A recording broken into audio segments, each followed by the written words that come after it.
The LNER Azuma is Britain's newest high-speed train, running the famed Flying Scotsman route from London King Cross up to Edinburgh Waverley and beyond. Azuma trains are Class 800 Hitachi sets currently operated by the London North Eastern Railway Company, converted to run on both diesel and electricity, making them perfect to run on both electrified and non-electrified tracks. In this video, I'll actually be riding it twice, from London up to Newcastle upon Tyne in first class, then from Edinburgh all the way up to Inverness in standard. That way, you'll be able to see the difference between the operations in England versus Scotland and see if the price premium for first class is worth it for you. I arrived at King's Cross by 2, which sits right next to the Eurostar terminal at St. Pancras. Train departures are displayed on a large board. However, the platform I was most interested in wasn't going to be listed up there. I headed to platform 9 3/4, which is not actually between platforms 9 and 10, and witnessed many muggles queuing for some reason. Right next to that platform, however, is the first class lounge, which came with my ticket. If you're expecting a full airline lounge, you're gonna be disappointed. But there's basic tea and coffee, and it's a more quiet respite than the main terminal below. I made my way to the train, which while sporting a striking color palette also features the letter Z, which has unfortunately since taken on a different meaning. The first class coach is configured in a 1-2 layout, with reserved seats and digital displays. The singles have large trays, while the doubles are configured in quads. The seats are decently comfortable and recline. There's also a full UK plug at each seat. We were greeted by the train manager over the PA, who said this train was going all the way up to Aberdeen. They announced the next station, but at no point did either the conductor or the marquee text give the times associated with each arrival, which I found quite curious. We pulled out of King's Cross and headed north through the English countryside. Journey time was 2 hours and 52 minutes. Post-COVID meal service has ostensibly been restored. We were first offered a choice of still or sparkling water. Then there's 3 tiers of food offerings: deli, dish, and dine. These range from a simple pre-packaged sandwich to a fully plated full meal. Supposedly. What you get on any given train really depends.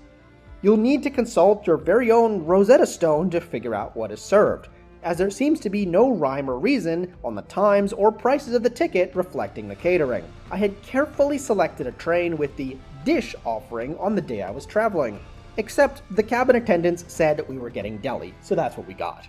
What the heck? Apparently, it's merely a set of guidelines. More what you call guidelines than actual rules. So what food do you get? There's 2 services, one before Newcastle and one after. There was a choice of chicken salad sandwich, chickpea wrap, or a salad. I tried the chicken salad sandwich, which was actually not bad at all and quite fresh, but just pretty bland. Alcohol is included, 1 per person at a time, but it wasn't served until about 2 hours in, and I needed to drive afterwards, so Coke it is. At least there is free Wi-Fi on board the train, not just in first class, but the whole train. Except that it didn't work on this trip. Not on my phone, not on my laptop, not for anyone else in my carriage. No idea why. It did work just fine when I took the train for a second time. The lavatory was quite nice and large and handicap accessible. We rocketed through the English countryside up to 120 miles per hour, making our first stop in York an hour and 55 minutes later. We pulled into Darlington 2 hours and 30 minutes into the journey before passing Durham Castle and arriving at Newcastle, where I disembarked. The train then continues on to Berwick-upon-Tweed before arriving in Edinburgh Waverley. I took the scenic route by car, visiting the Northumberland and Scottish countryside over the course of a few days. For my trip from Edinburgh to Inverness in standard, I knew there'd be no food included, so I had a delicious Berlin dinner beforehand.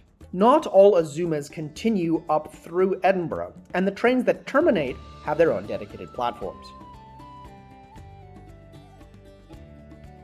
So how is standard class different? Well, it's configured in a 2-2 layout, and their seats don't recline at all.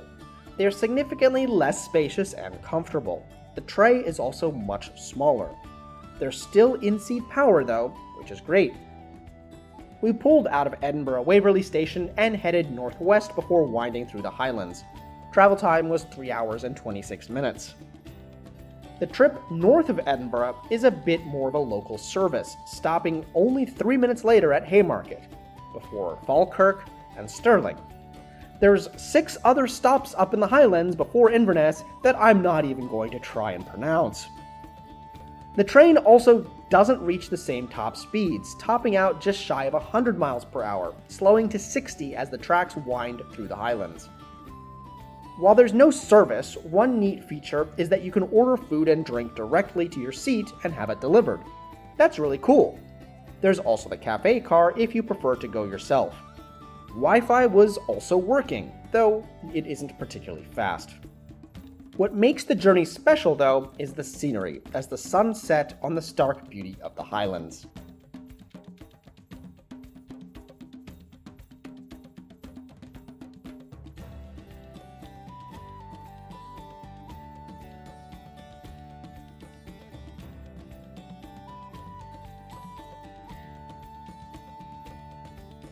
Finally, we pulled into Inverness, which I used as a springboard for Loch Ness and the Isle of Skye. So let's talk about price and whether first class is worth it. From London to Newcastle was £84 in first and £54 in standard, a £30 premium. Between Edinburgh and Inverness, it was a £20 premium. Personally, I much preferred my £10 doner kebab to the sandwich that came with first class. If the train is crowded, having a dedicated solo seat as a solo traveler is great. I felt that first class was a fun little splurge, but in no way is it a requirement. If you're traveling as a group, you can still select seats together when booking economy, so there's not a huge difference. It's quite a nice fast train, but nothing truly over the top. I'll be taking Italo and Trenitalia shortly, so we'll see how the Italians stack up. I also need to address the other means of getting from London to the Highlands, the Caledonian Sleeper. Why didn't I take that? It's right there after all, and it looks fun. If I were going all the way from London to Inverness, personally I would do it, or fly, as I will in the next video. The woman across from me was on the Azuma for the entire trip, which is a full day affair. But if you're just going from London to Edinburgh, the Azuma is fast enough for a day trip. And if you want to explore Northumberland, which you absolutely should, it's an often overlooked part of England, just going straight to Scotland misses that. Plus, it's not cheap, and was sold out for my dates anyway, so it wasn't an option. Thanks for watching. If you like this video, click that button, and please subscribe for my more traditional flight reviews as well as some other train content like this. I'll see you next time for British Airways Club Europe on the A320.